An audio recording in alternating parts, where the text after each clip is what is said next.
La Bible en un an, la 308e journée, le livre des Lamentations de Jérémie, chapitre 4, verset 1 au chapitre 5, verset 22, le livre des Psaumes, chapitre 103, verset 1 à 22, le livre des Proverbes, chapitre 27, versets 10 et 11, l'évangile de Jean, chapitre 5, versets 19 à 30.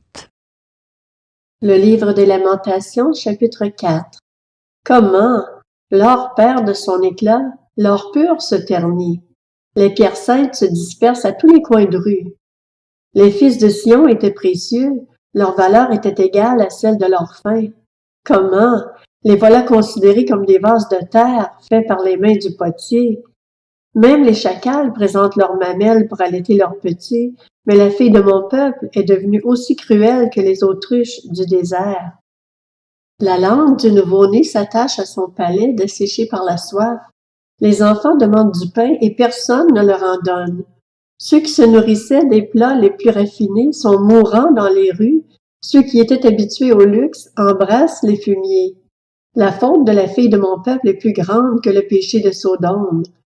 Elle a été détruite en un instant, sans que personne n'ait eu besoin de lever la main contre elle. Ces hommes consacrés étaient plus éclatants que la neige, plus blancs que le lait. Ils avaient le teint plus rose que le corail. Leur figure était comme le saphir. Leur aspect est devenu plus sombre que le noir. On ne les reconnaît pas dans les rues. Ils n'ont plus que la peau sur les os, sèche comme du bois. Les victimes de l'épée sont plus heureuses que celles de la famine. Elle se liquéfie, affaiblie par l'absence du produit des champs. Malgré leur tendresse, de leurs propres mains, des femmes ont fait cuire leurs enfants pour qu'ils leur servent de nourriture à cause du désastre qui frappe la fille de mon peuple. L'Éternel est allé jusqu'au bout de sa fureur. Il a déversé toute l'ardeur de sa colère et il a allumé dans Sion un feu qui a dévoré ses fondations. Ni les rois de la terre, ni aucun des habitants du monde n'aurait pu croire que l'adversaire, l'ennemi, franchirait les portes de Jérusalem. Tout cela est arrivé à cause des péchés de ses prophètes, des fautes commises par ses prêtres, parce qu'ils ont versé le sang d'hommes justes dans la ville. Ils erraient, aveugles, dans les rues, souillés de sang. On ne pouvait pas toucher leurs habits. « Éloignez-vous, impurs !» leur criait-on. « Éloignez-vous, éloignez-vous, ne nous touchez pas !» Ils sont en fuite, ils errent çà et là. On dit parmi les nations, « Ils ne séjourneront pas plus longtemps chez nous. » L'Éternel les a éparpillés, il ne veut plus les voir. Les prêtres n'ont pas été respectés, on n'a pas fait grâce aux anciens. Nos yeux s'épuisaient encore à guetter un secours qui ne venait pas. Notre regard s'était tourné vers une nation incapable de nous délivrer. Ils nous ont pourchassés pour nous empêcher d'aller sur nos places. Le terme de notre existence s'est approché. Notre vie a pris fin. Oui, le terme de notre existence est arrivé. Ceux qui nous poursuivaient étaient plus rapides que les aigles du ciel. Ils nous ont talonnés sur les montagnes. Ils nous ont tendu des embuscades dans le désert. Celui dont dépendait notre vie, celui que l'Éternel avait désigné par onction, a été pris dans leur piège. Lui, à propos duquel nous disions, « Nous vivrons sous son ombre parmi les nations. » Réjouis-toi, exprime ta joie, fille de Don, habitante du pays d'Uth.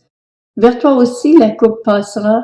Tu t'enivreras et tu montreras ta nudité. Fille de Sion, ta punition arrive à son terme. Il ne t'enverra plus en exil. Fille de Don, il interviendra contre ta faute. Il dévoilera tes péchés. Le livre des Lamentations, chapitre 5. Souviens-toi, Éternel, de ce qui nous est arrivé. Regarde, vois notre honte. Notre héritage est passé à des étrangers.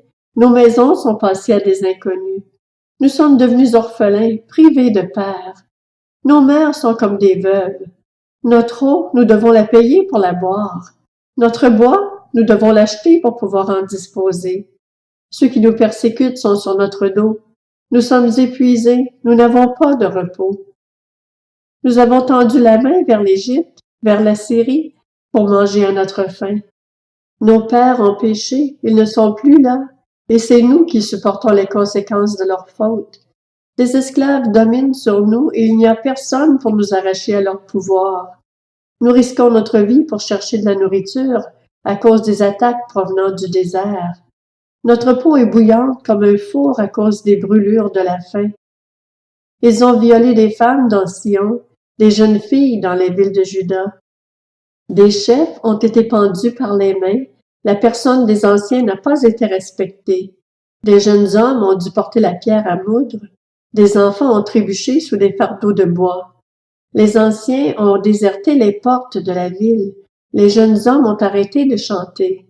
La joie a disparu de notre cœur, le deuil a remplacé nos danses. La couronne qui était sur notre tête est tombée. Malheur à nous, parce que nous avons péché.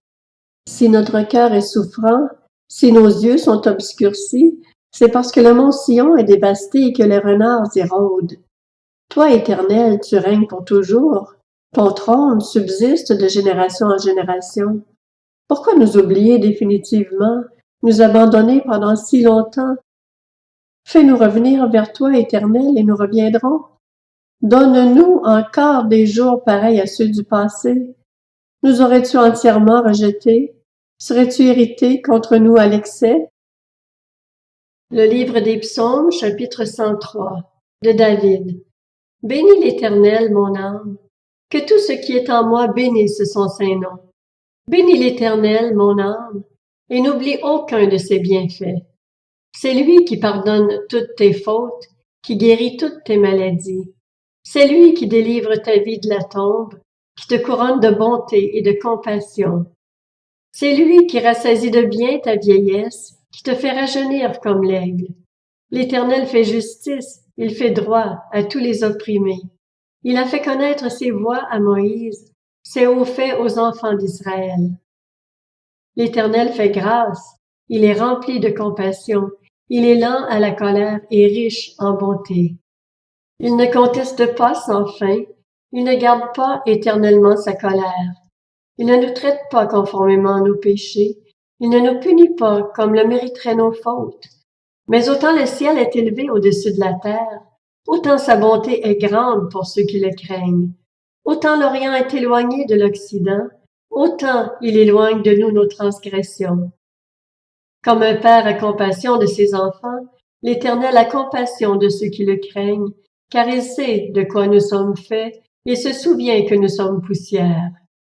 L'homme, ses jours sont comme l'herbe, il fleurit comme la fleur des champs. Lorsqu'un vent souffle sur elle, elle disparaît, et la place qu'elle occupait ne la reconnaît plus. Mais la bonté de l'Éternel dure d'éternité en éternité pour ceux qui le craignent, et sa justice demeure pour les enfants de leurs enfants, pour ceux qui gardent son alliance et se souviennent de ses commandements pour les mettre en pratique. L'Éternel a établi son trône dans le ciel, et son règne domine tout l'univers. Bénissez l'Éternel, vous ses anges, qui êtes puissants et forts, et qui exécutez ses ordres en obéissant à sa parole. Bénissez l'Éternel, toutes ses armées, vous qui êtes ses serviteurs et qui faites sa volonté. Bénissez l'Éternel, vous toutes ses œuvres, dans tous les lieux où il domine. Bénis l'Éternel, mon âme. Le livre des Proverbes, chapitre 27. N'abandonne pas ton ami, ni celui de ton père, et n'entre pas dans la maison de ton frère, le jour où tu es dans la détresse. Mieux vaut un voisin proche qu'un frère éloigné. Mon fils, sois sage et réjouis mon cœur, et je pourrai répondre à celui qui m'insulte. L'Évangile de Jean, chapitre 5. Jésus reprit donc la parole et leur dit, en vérité, je vous le dis, le Fils ne peut rien faire de lui-même, sinon ce qu'il voit le Père accomplir. Tout ce que le Père fait, le Fils aussi le fait pareillement. En effet, le Père aime le Fils et lui montre tout ce que lui-même fait, et il lui montrera des œuvres plus grandes que celles-ci, afin que vous soyez dans l'étonnement. En effet, tout comme le Père ressuscite les morts et donne la vie, le Fils aussi donne la vie à qui il veut. Le Père ne juge personne, mais il a remis tout jugement au Fils, afin que tous honorent le Fils comme ils honorent le Père. Celui qui n'honore pas le Fils n'honore pas le Père qui l'a envoyé. En vérité, je vous le dis, celui qui écoute ma parole et qui croit à celui qui m'a envoyé a la vie éternelle. Il ne vient pas en jugement, mais il est passé de la mort à la vie. En vérité, je vous le dis, l'heure vient, et elle est déjà là, où les morts entendront la voix du Fils de Dieu, et ceux qui l'auront entendu vivront.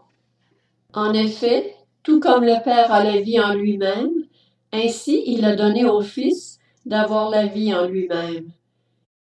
Et il lui a donné aussi le pouvoir de juger, parce qu'il est le Fils de l'homme. Ne vous en étonnez pas, car l'heure vient où tous ceux qui sont dans les tombeaux entendront sa voix et en sortiront. Ceux qui auront fait le bien ressusciteront pour la vie, mais ceux qui auront fait le mal ressusciteront pour le jugement. Je ne peux rien faire de moi-même. Je juge d'après ce que j'entends, et mon jugement est juste, parce que je ne cherche pas à faire ma volonté, mais celle du Père qui m'a envoyé.